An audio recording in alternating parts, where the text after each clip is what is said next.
ॐ तत्पुरुषाय विद्महे महादेवाय धीमहि तन्नो रुद्र प्रचोदयात्।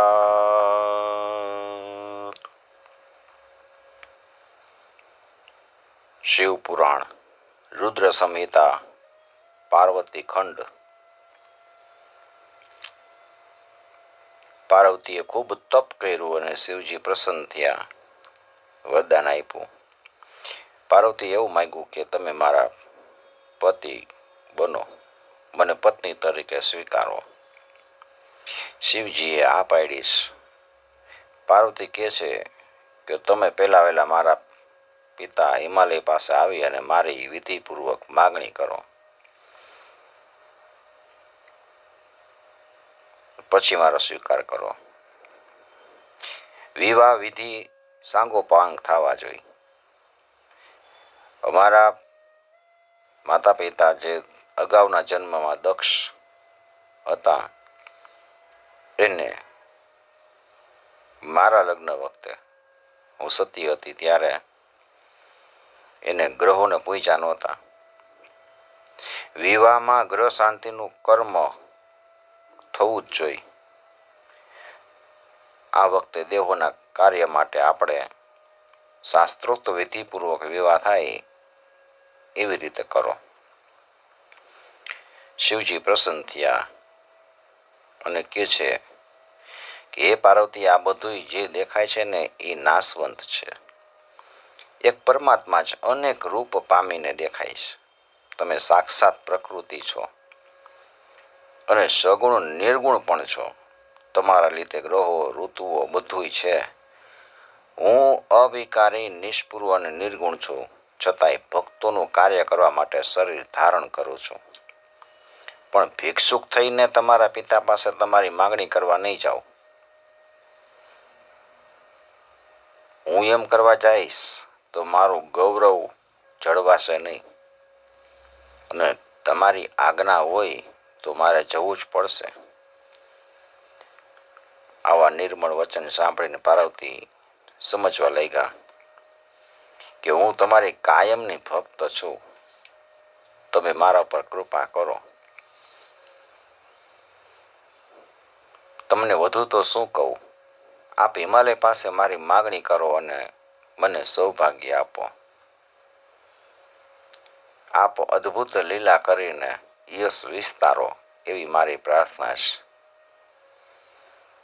પાર્વતીએ માથું જોડીને આંખ બંધ કરી બે હાથથી પ્રણામ કરે છે. શિવજીએ તથાસ્તુ કીધું. પછી શૈલકન્યા પિતાને ત્યાં ઘરે જાય છે. હિમાચલ મહારાજને ખબર પડી છે કે પાર્વતી તપ પૂર્ણ કરીને આવ્યા છે. ખૂબ જ નગર શણગારી તેમનું સ્વાગત કરે છે. ઉત્સવ પૂરો થયો. હિમાલય સ્નાન કરવા માટે ગંગા તરફ જાય છે. ત્યારે શંકર ભગવાને નટનો વેશ ધારણ કર્યો. હાથમાં સિંગી અને ડબરું લીધા. ખભા ઉપર જૂની ગોદડી નાખી અને લાલ વસ્ત્રો પહેર્યા અને નૃત્ય કરતા કરતા આવે છે. મેનાના આંગણામાં નૃત્ય ચાલુ કર્યું. ષટ સૃષ્ટિ તાંડવ રચયિતા નટરાજ રાજ નમો નમઃ. ગંભીર નાદ મૃદંગ નાદબકે ઉરેલ બ્રહ્માંડના નિત હોત નાદ પ્રચંડ નાનટ રાજ રાજ નમો નમઃ.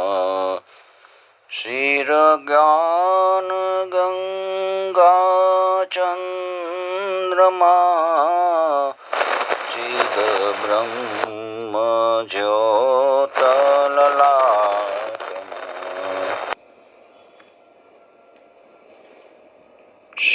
જ્ઞાન ગંગા ચંદ્રમા ચિદ બ્રહ્મ જ્યોત લલાટમાં વિષનાગમાલા કંઠમાં નટરાજ રાજ નમો નમઃ સતસૃષ્ટિતાંડવ રચયિતા નટરાજ રાજ નમો નમઃ. ડમરૂ અને સિંગીનો અવાજ કર્યો છે. નૃત્ય કરતા કરતા આવ્યા છે. બધાય નગરજનો, બાળકો, બુઢ્ઢા બધાય જોવા માટે આવ્યા. પાર્વતીએ શંકરનું મનમાં સ્મરણ કર્યું છે. દયાના સાગરે એમને હૃદયમાં દર્શન આપ્યા છે અને વરદાન લઈને પછી પાછા વરદાન આપીને પાછા ભિક્ષુકના રૂપમાં નૃત્ય કરવા લાગ્યા છે. જટા કટાહ સંભ્રમ ભ્રમન્નિલિંપ નિર્જરી વિલોલ વીચી વલ્લરી વિરાજમાન મૂર્ધની ધગત ધગત ધગત જ્વલત પલલાટ પટ્ટ પાવકે કિશોર ચંદ્રશેખરે રતિ પ્રતિક્ષણમ મમ. નૃત્ય જોરદાર કર્યું. મસ્તક ઉપરની છૂટી જટા કટા શોભી રહી છે, જે ગંગાના ઝરણા જેવી ચારે તરફ વહી રહી છે, જેના લલાટમાં ધગધગતી અગ્નિરૂપી ત્રીજું નેત્ર શોભે છે, જે બાલચંદ્ર ધારણ કરનારા છે. એવા હે શંભુ, હે શંકર, તમારા ચરણમાં મારી બુદ્ધિ પ્રતિ ક્ષણ રીએ. કિશોર ચંદ્ર શેખરે રતિ પ્રતિ ક્ષણ મમ. મીના રાણી પ્રસન્ન થયા. રત્નોનો થાળ ભરીને આપવા આવ્યા છે, પણ ભિક્ષુકે લીધા નહીં અને ભિક્ષામાં પાર્વતીની માગણી કરી. આવું સાંભળીને મેના ગુસ્સે થયા છે. હિમાચલ આવ્યા છે. મેનાએ બધી વાત કરી. હિમાચલને પણ ભિક્ષુક ઉપર ગુસ્સો આવ્યો છે. આજ્ઞા કરે છે કે આ ભિક્ષુકને કાઢી મૂકો. એને કાઢવા માટે કોઈ સમર્થ નથી થતું.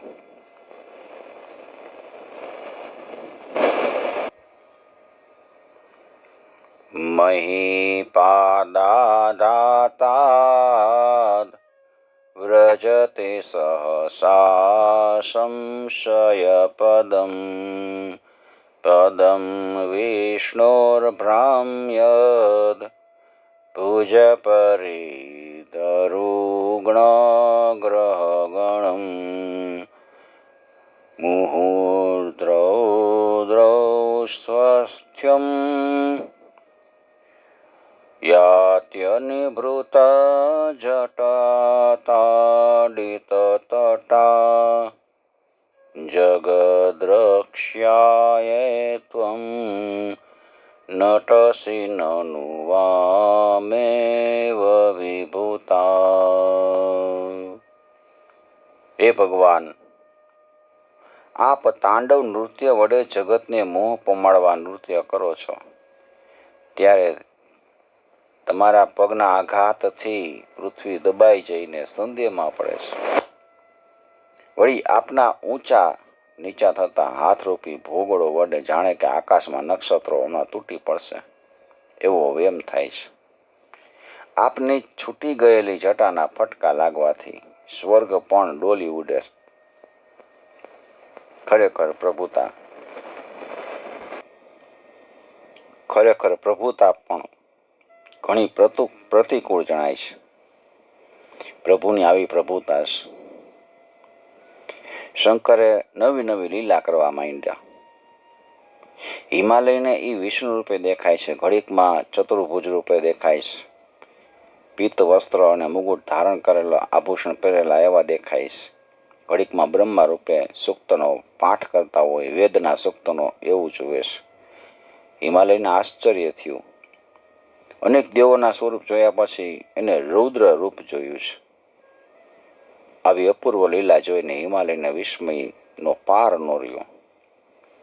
હિમાલયને પ્રસન્ન થયેલા જોઈને ભિક્ષુકે ફરીથી પાર્વતીની માગણી કરી.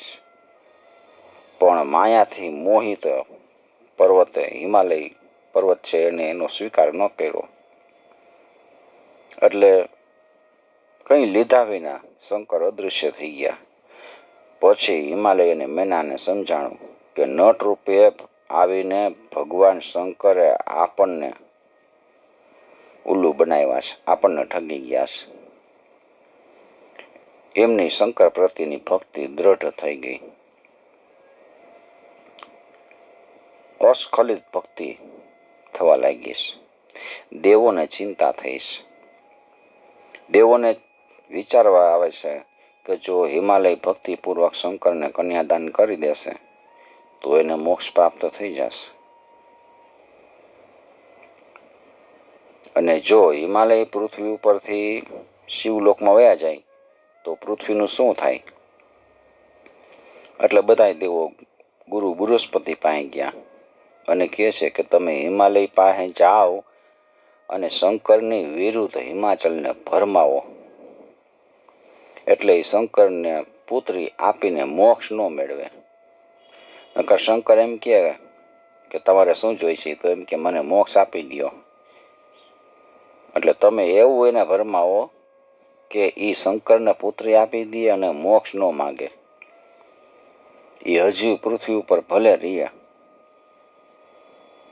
વિચારો, હિમાલય અહીંથી નીકળી જાય તો પૃથ્વી ઉપર ભારત દેશમાં તો કેટલી મુશ્કેલીઓ આવે. ગુરુ બૃહસ્પતિ વિચારે છે કે આ દેવોની માંગણી તો અયોગ્ય છે. શિવનું સ્મરણ કરીને બૃહસ્પતિએ સલાહ આપી કે દેવો, તમે માત્ર સ્વાર્થ સાધવામાં જ સુરા છો. તમારે જ હિમાલય પાસે જઈને એને પૃથ્વી ઉપર રહેવા સમજાવવું જોઈએ.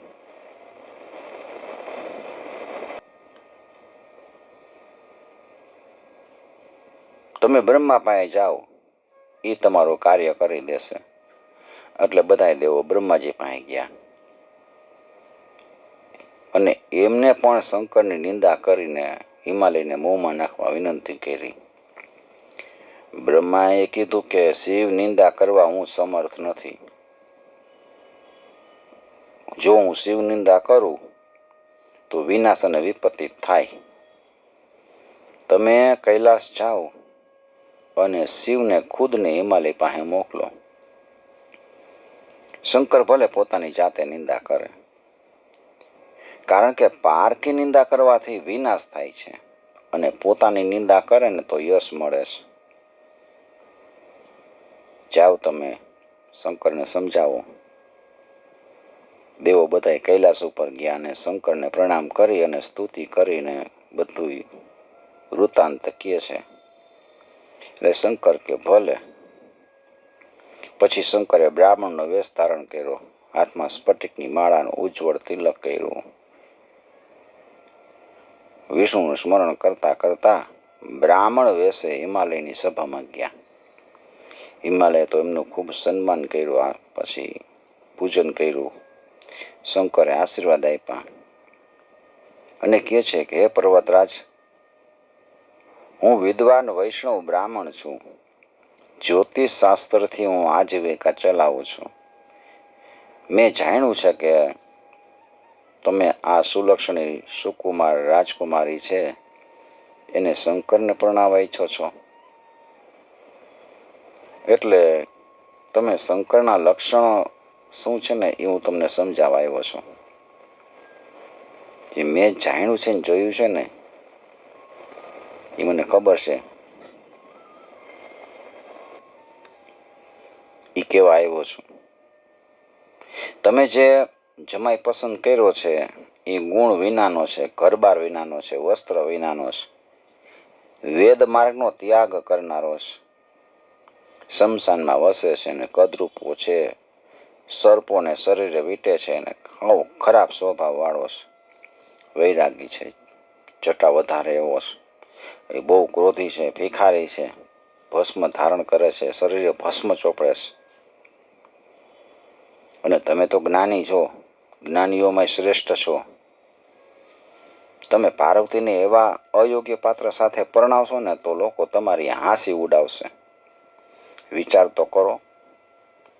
તમારા કુટુંબને પૂછો અને પછી કાળજીથી નિર્ણય કરજો. મેં તો તમને સાચી વાત કીધી છે. એવું કહેવાય છે કે રોગી હોય ને એને ઔષધ ન ગમે. એને તમે ઔષધ દો તો એમ થાય કે આ દવા ક્યાં પીવી. એટલે તમને મારી સલાહ કદાચ ન પણ ગમે. હિમાલયે બધી વાત સાંભળી, બ્રાહ્મણનું સન્માન કર્યું, ભોજનથી સન્માન કરાવ્યું. એટલે એ પોતાના સ્થાને જતા રહ્યા. એના વચન સાંભળીને મેના બહુ દુઃખી થાય છે. શોક આંસુ રૂપે વહેવા લાગ્યો છે. કહે છે, બ્રાહ્મણસ્ય વચ શ્રુત્વા મનોવાચ હિમાલયમ શોકેન સાશ્રુનયના હૃદયેન વિદૂયતા. આ બ્રાહ્મણ જે કહી ગયા ને એ સાંભળીને મારું મન તો વ્યાકુળ બની ગયું છે. આવા ખરાબ સ્વભાવવાળા રુદ્રને હું મારી પુત્રી નહીં પરણાવું. જો તમે મારું વચન નહીં માનો ને તો હું મરી જઈશ. કોઈ પણ ઉપાયે આવા અભદ્ર રુદ્રની સાથે મારી પુત્રી નહીં પરણાવું. બીજી બાજુ શંકર કૈલાસ ઉપર ગયા. સપ્તર્ષિઓનું સ્મરણ કર્યું છે. એટલે અરુંધતી સહિત સાતેય ઋષિઓ સૂર્ય જેવા તેજથી પ્રકાશતા ત્યાં આવ્યા. શંકરના હાથ જોડી વિનંતી કરીને પ્રાર્થના કરે છે, હે દેવાધિદેવ, અમારું શું કામ પડ્યું છે? તમે અમને યાદ કરીને અમારા પુણ્યનું ફળ અમને આપ્યું છે.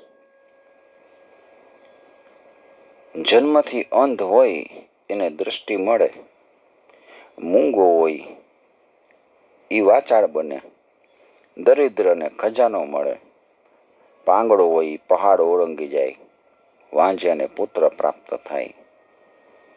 એમ અમને તમારું અલભ્ય દર્શન આજે પ્રાપ્ત થયું છે. આપ તો પૂર્ણ કામ છો, પૂર્ણ છો, પૂર્ણતા આપનાર છો. ઓમ પૂર્ણમદ પૂર્ણમિદમ પૂર્ણાત પૂર્ણમુદચ્યતે પૂર્ણસ્ય પૂર્ણમાદાય પૂર્ણમેવાવશિષ્યતે. તમે પૂર્ણ છો. શંકરે કીધું કે હે ઋષિઓ, તમે હંમેશા પૂજ્ય છો. તમારું સ્મરણ મેં ખાસ કામ માટે કર્યું છે. તમે જાણો છો કે તારકાસુર દેવોને પીડા આપી રહ્યો છે અને એને બ્રહ્માએ એવું વચન આપ્યું છે કે એમાં મને પણ કાર્ય કરવાની ફરજ પડી છે. દેવોનું કાર્ય કરવા માટે હું શિવા સાથે વિવાહ કરવા ઈચ્છું છું અને એણે કઠિન તપ કર્યું છે એટલે એને તપનું ફળ તો આપવું જોઈએ. આમ વિચારીને હું હિમાલય પાસે ગયો હતો અને પાર્વતીનું માગવું કર્યું હતું. એ બેય ભક્તિપૂર્વક વેદની રીતિ પ્રમાણે મને પોતાની પુત્રી પરણાવવા તત્પર થઈ ગયા હતા. પણ દેવોની પ્રાર્થના અનુસાર મેં બ્રાહ્મણનું રૂપ લઈ અને એની આગળ જઈ અને મારી જ નિંદા કરી. એટલે તેઓ ઉદ્વેગ પામ્યા છે. એટલે તમે હિમાલય પાસે જાઓ અને હિમાલય અને મેનાને સમજાવો. તમારે એને વેદ માન્ય વચનો જ કહેવાના. મેં એની પુત્રીને વરદાન આપ્યું છે અને એનો સાથે વિવાહ સ્વીકાર્યા છે. એટલે તમે યોગ્ય ઉપાય વિચારીને એને સમજાવો. તમારા સિવાય બીજાથી આ કાર્ય સિદ્ધ થાય એવું છે નહીં. શંકરના આવા વચન સાંભળીને ઋષિઓ પોતાને કૃત્ય માનવા લાગ્યા છે. શંકર જગતના પિતા છે અને પાર્વતી છે એ જગતના માતા છે. એનો સંબંધ યોગ્ય હોય ચંદ્રની પેઠે વૃત્તિ પામો. ભવાની શંકરો વંદે શ્રદ્ધા વિશ્વાસ રૂપિણો યાભ્યામ વિના ન પશ્યંતી સિદ્ધા સ્વાંતસ્થમીશ્વરમ. શંકર ભગવાનને વંદન કરી અને ઋષિઓ હિમાલયને ત્યાં ગયા છે. ઋષિઓને જોયા છે. હિમાલય આનંદ પામે છે, નમસ્કાર કરે છે, સત્કાર કરી પૂજન કરે છે કે આજ મારો ગૃહસ્થાશ્રમ ધન્ય બની ગયો છે. ઋષિઓને ઉત્તમ આસન આપ્યા છે. બે હાથ જોડીને કહે છે, ખરેખર હું ધન્ય છું. આજે વિષ્ણુ સ્વરૂપ આપ મુનિઓ મારે ત્યાં પધાર્યા છો. આપ સૌને યત્કિંચિત સેવા કરીને મારો જન્મારો સફળ કરવાનો મને લાભ આપ્યો તમે. ઋષિઓએ કીધું કે પર્વતરાજ, શંકર જગતના પિતા કહેવાય છે અને પાર્વતી માતા કહેવાય છે. માટે શંકરને તમારી કન્યા આપો દ્યો. આમ કરવાથી તમારો જન્મ સાર્થક થશે અને તું જગતગુરુ શંકરનો પણ ગુરુ એટલે કે સ્વસુર થાઈશ. હિમાલયે કીધું કે હું તો શંકરની માંગણી સ્વીકારવા તૈયાર થયો હતો, પણ હમણાં એક વૈષ્ણવ બ્રાહ્મણ આવ્યો હતો ને, એણે અમારા પ્રત્યેના પ્રેમથી શિવ વિપરીત સ્થિતિની વાત કરી, એટલે મેં સંદેહ થયો છે. પાર્વતીની માતા તો ભિક્ષુક જેવા શંકરને પુત્રી આપવાની સાફ ના પાડી દીધી છે. કોપ ભુવનમાં ચાલ્યા ગયા છે. ઋષિઓએ અરુંધતીને મેના પાસે મોકલ્યા છે. એટલે તેમને ત્યાં જઈ અને મીનાને કીધું કે મારી સાથે 7 ઋષિઓ તમારે ઘરે આવ્યા છે. તમે આમ વ્યાકુળ થઈને બેસો નહીં, બરાબર નથી. મીના એની સાથે ઋષિઓ પાસે આવ્યા છે. પછી ઋષિઓએ હિમાલય અને મીનાને કીધું કે હે પર્વતમાં શ્રેષ્ઠ, તું તારી પુત્રી આપી અને શંકરનો સસરો થા. અમારું શુભ વચન ગ્રહણ કર. તારી પુત્રીએ તપ કરી એને પ્રસન્ન કરીને વરદાન મેળવ્યું છે. વળી દેવોએ બહુ પ્રાર્થના કરી એટલે શંકર પણ વિવાહ માટે સંમત થયા છે. છતાં હિમાલયનું મન માન્યું નહીં. એને કીધું કે તમે તો બ્રહ્માના પુત્ર છો, એટલે સાચું કયો. જો કોઈ પિતા મોહ, લોભ કે ભયના કારણે અયોગ્ય વરને કન્યા આપી દે તો એ નરકનો અધિકારી થાય. માટે મારે શંકરને કન્યા આપવાનું યોગ્ય નથી લાગતું. હવે તમારે કરવું એમ કરો.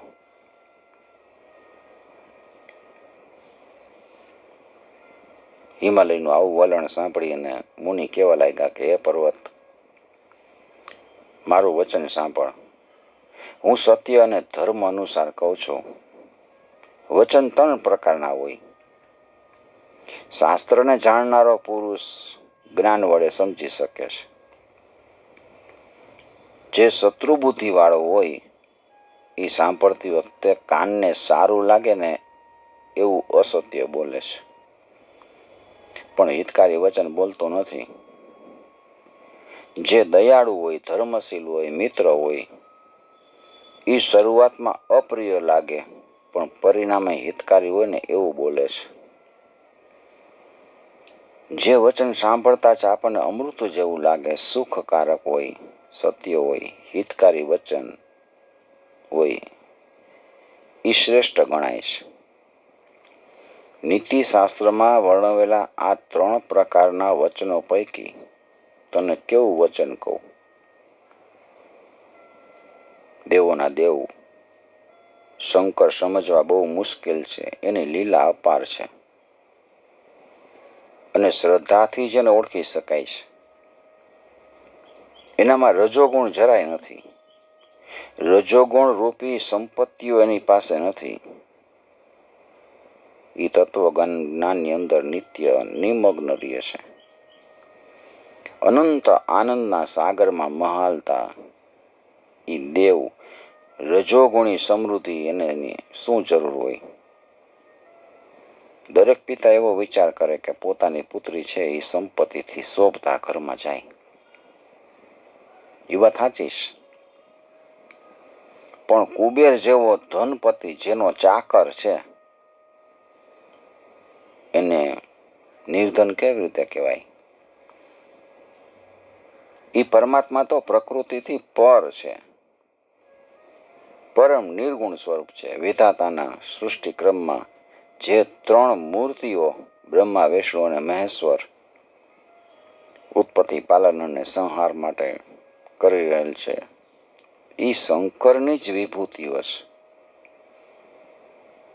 સૃષ્ટિ સમયે શિવથી ઉત્પન્ન થતી શક્તિ અનેક મૂર્તિઓ ધારણ કરે છે. એ શક્તિ પરા પ્રકૃતિ છે. એ જ શિવા દેવી સાક્ષાત છે. અને એ જ દેવીએ દેવોના તેજમાં વધારો કર્યો હતો અને દાનવોનો નાશ કરી દેવોને લક્ષ્મી આપી હતી. બીજા કલ્પમાં એ શિવા દક્ષપુત્રી તરીકે પ્રગટ થયા અને સતી નામ ધારણ કરી અને શંકરને વૈરા હતા. એ જ શિવા હમણાં તમારે ત્યાં પુત્રી રૂપે પ્રગટ થયા છે. શિવા દેવી તો જન્મે જન્મે શંકરના પત્ની થાય છે. માટે તું તારી સ્વેચ્છાથી તારી કલ્યાણી પુત્રી છે એ શંકરને પરણાવી દો. દેવોના દેવ શંકર તારી પુત્રીનું કઠિન તપ જોઈને એના ઉપર પ્રસન્ન થયા અને એને વરવાનું વરદાન આપી ગયા છે.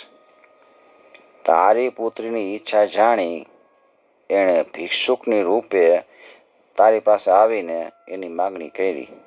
તારી પુત્રીએ જ કીધું હતું કે તમે આવીને માગણી કરો, એટલે ભિક્ષુક રૂપે આવ્યા. તારી બુદ્ધિ હવે વિપરીત કેમ થઈ ગઈ છે? શંકરે જ દેવોની પ્રાર્થના સ્વીકારી અને તમારી પાસે આવ્યા હતા અને પછી અમને તમારી પાસે મોકલ્યા છે. એ ઈશ્વરે આપેલું વરદાન કદી મિથ્યા થનાર નથી. હે પર્વતોમાં ઉત્તમ, તને એક પુરાતન ઇતિહાસ કહું. અનરણ્ય નામે એક મોટો રાજા હતો. એણે પોતાની પુત્રી બ્રાહ્મણને આપી અને પોતાની સંપત્તિનું રક્ષણ કર્યું હતું. મનોર્વશોદ ભવો રાજા શોનરણ્યો નૃપેશ્વર ઇન્દ્ર સાવર્ણે સંજ્ઞસ્ય ચતુર્દશ મિતસ્ય હિ. ઈ અનરણ્ય રાજા ઇન્દ્ર સાવર્ણી નામના 14મા મનુના વંશમાં થયા હતા. એ શંકરનો મહાન ભક્ત હતો. પદ્મા નામની એક કન્યા અને 100 પુત્ર હતા. કન્યા પ્રત્યે એને ખૂબ ભાવ હતો. એ કન્યા યુવાન થઈ. રાજા એના માટે યોગ્ય વર શોધે છે. ત્યારે એને પીપલાદ નામના એક મુનિને ગૃહસ્થાશ્રમ શરૂ કરવા માટે વિવાહનું મન થયું. પીપલાદ ઋષિને એમ થયું કે હવે ગૃહસ્થાશ્રમ શરૂ કરવું. એક દિવસ પુષ્પભદ્રા નદીમાં સ્નાન કરવા જતી વખતે એણે એ રાજકન્યાને જોઈ અને પત્ની તરીકે પ્રાપ્ત કરવા વિચારે છે. સ્નાન કરી ઈષ્ટદેવનું શંકરનું પૂજન કરી અને પછી રાજા અનરણ્યની સભામાં જાય છે. પીપલાદના આવેલા જોઈ રાજા એનો સત્કાર કરે છે. સત્કાર સ્વીકાર કરી અને મુનિએ રાજકુમારી પદ્માની માગણી કરી કે મને આ પદ્મા આપી દો. રાજા કાંઈ બોલ્યો નહીં. આવા ઘરડા તપસ્વીને પુત્રી આપવા એનું મન ના પાડતું હતું. એટલે મુનિએ ફરીથી કીધું કે રાજા, તું મને તારી પુત્રી આપી દે. જો ના પાડીશ ને તો મારા તપોબળથી તને ભસ્મ કરી નાખીશ. રાજા અને સમગ્ર કુળ શોકમાં ગરકાવ થઈ ગયા. હવે શું કરવું? ત્યારે રાજાના પુરોહિત બ્રાહ્મણ અને ગુરુ અહીંયા આવે છે. રાજાએ સલાહ પૂછી કે શું કરવું. એટલે ગુરુ અને પુરોહિતે નીતિશાસ્ત્ર અનુસાર રાજાને હિતકારી વચન કીધા કે હે રાજા, તું શોક કરમાં. તારે કન્યાને કોઈ સુપાત્રને તો આપવાની છે જ, તો પછી આ બ્રાહ્મણથી વધુ સુપાત્ર બીજું કોણ મળવાનું છે? એક કન્યાને કારણે સર્વનો નાશ થતો અટકતો હોય તો સર્વનું રક્ષણ કરવા માટે એનો ત્યાગ કરવો, એમ શાસ્ત્રો કહે છે. ત્યજેદેકં કુલસ્યાર્થે ગ્રામસ્યાર્થે કુલમ ત્યજેત ગ્રામં જનપદસ્યાર્થે યાત્માર્થે પૃથ્વીં ત્યજેત. કુળના રક્ષણ માટે એક વ્યક્તિનો ત્યાગ કરવો, ગામના રક્ષણ માટે એક કુળનો ત્યાગ કરવો અને દેશના રક્ષણ માટે એક ગામનો ત્યાગ કરવો અને આત્માના રક્ષણ માટે પૃથ્વીનો પણ ત્યાગ કરવો. ગુરુનું વચન માની અને રાજાએ કન્યા મુનિને આપી, મુનિ સાથે પરણાવી. પણ રાજાના મનમાં એક ખટકો રહી ગયો કે મેં વૃદ્ધ બ્રાહ્મણ સાથે યુવાન પુત્રીને પરણાવી. એટલે એ રાજા તપ કરવા વયો ગયો, શંકરની ભક્તિ કરી અને શિવલોકમાં ગયો. આ અનરણ્ય રાજાનું દ્રષ્ટાંત સમજીને હે ગિરિરાજ, તું પણ તારી પુત્રી શિવને વરાવી અને સર્વ દેવોને વશ કર. આ કથા બ્રહ્માજી કરી ગયા છે, નારદજી સાંભળે છે, સૂતજી પાસેથી મુનિ સાંભળે છે. દીકરીના માતા પિતાના મનની અવસ્થાનો વિચાર કરો. દીકરીને પરણાવતા પહેલા માતા પિતા કેટલી ચિંતા કરે છે. સારો સુપાત્ર સુખી જમાઈ મેળવવા માટે કેટલા ઉપાયો કરે છે. એ સંસારી લોકો માટે તો નિત્યનો પ્રશ્ન હોય છે, પણ એની ગમે એટલી ચિંતા અને સાવચેતી હોવા છતાંય ભવિતવ્યતા એટલે ભાગ્યના બળથી જ એ પુત્રીનો જ્યાં વિવાહ નક્કી થયો હોય ત્યાં જ થાય છે. વિદ્વાનો કહે છે કે લગ્ન સંબંધ વિધાતાના ઘરે નક્કી થાય છે અને માતા પિતાના ઘરે તો માત્ર એનો ઉત્સવ થાય છે. મુનિ વશિષ્ઠ છે એ હિમાલયને કહે છે કે તું અને તારી સ્ત્રી મેના એ ખોટી રીસ છોડી દ્યો. આજથી 7 દિવસ પછી અતિ શુભ મુહૂર્ત આવશે ને એ સમયે લગ્નનો અધિપતિ ચંદ્ર પોતાના પુત્ર બુધ સાથે લગ્ન ગ્રહમાં રહે છે અને રોહિણી નક્ષત્ર છે. સર્વ દોષથી રહિત માગસર માસના સોમવારે સર્વ ગ્રહ ઉત્તમ અને બધા સાથે ભેગા થાય છે. ઉત્તમ પુત્ર દેનાર અને સૌભાગ્ય આપનાર બૃહસ્પતિનો યોગ છે. એ દિવસે જગતના પિતા શંકર અને જગદંબા પાર્વતીનું કન્યાદાન શંકરને આપી અને તું કૃતાર્થ થા. પછી હિમાલય કુટુંબીઓને સલાહ પૂછે છે.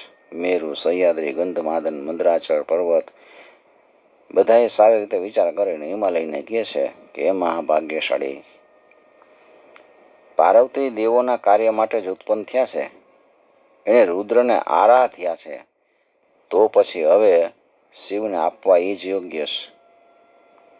અરુંધતીએ મેનાને સમજાવી એટલે મેનસ ભ્રમરહિત થઈ અને સાંભળે છે, સહમત થયા છે. તમારી આજ્ઞા શિરોમાન્ય છે. મુનિઓએ પાર્વતીના આશીર્વાદ આપ્યા અને ઈશ્વર પાર્વતીના લગ્નનો નિર્ણય થયો. મંગળ વસ્તુઓ લઈ અને લૌકિક આચાર કર્યા. સંતોષ પામી અને સપ્તર્ષિઓ કૈલાસ ઉપર શિવજી પાસે પરત ગયા છે. અને કહે છે કે એ દેવાથી દેવ પર્વતરાજે પાર્વતીને પરણાવવા માટે વચન આપ્યું છે. હવે એમાં કોઈ ફેરફાર નથી. લગ્નનું મુહૂર્ત પણ અમે કાઢી આપ્યું છે. માટે તમે બધા દેવો અને સેવક ગણો સાથે હિમાલયને ત્યાં વિવાહ માટે પધારો. તેમજ બ્રહ્માને એના સમાજ સહિત સત્વરે તેડાવો. ઋષિઓ, મુનિઓ, યક્ષો, ગંધર્વો, કિન્નરો, સિદ્ધો, વિદ્યાધરો, અપ્સરાઓના સમૂહને તેડાવો. બધાએ આવીને આપના વિવાહનું કાર્ય ઉપાડી લેશે.